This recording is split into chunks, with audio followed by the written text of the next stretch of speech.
Most of these politicians want to remove President Pedro Pablo Kuczynski from office for moral incapacity.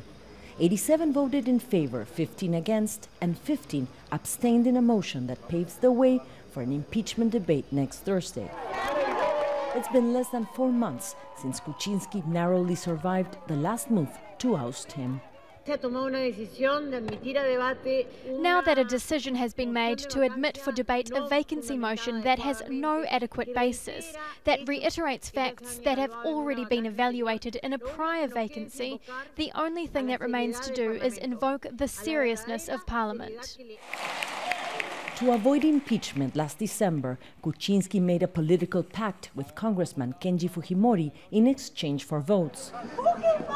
Soon after, he pardoned Kenji's father, his former president Alberto Fujimori, who was in jail for human rights violations. Kuczynski's supporters say opposition parties are now claiming revenge.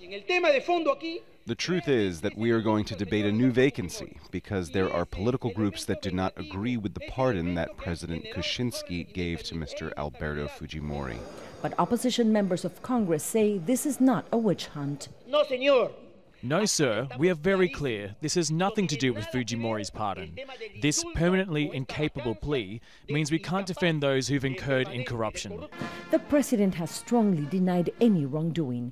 He first said he did not know the Brazilian construction giant Odebrecht paid his Miami-based private consulting firm nearly $800,000 while he was serving as Peru's finance minister more than 10 years ago. Then he said the consulting fees were legitimate. Odebrecht has admitted to paying millions of dollars in bribes in Peru. Former President Ollanta Humala is in jail. Peru is seeking to extradite former President Alejandro Toledo from the U.S. for taking bribes, and several top politicians and presidential candidates are being investigated for taking money from Odebrecht. In addition to impeachment proceedings, Kuczynski is also due to testify before a congressional committee about his dealings with Odebrecht. But many politicians already believe he received bribes and will vote for his impeachment next Thursday. The motion needs 87 votes to pass in the opposition-dominated Congress, the same number who backed the renewed moves to oust him. Mariana Sanchez, Al Jazeera, Lima, Peru.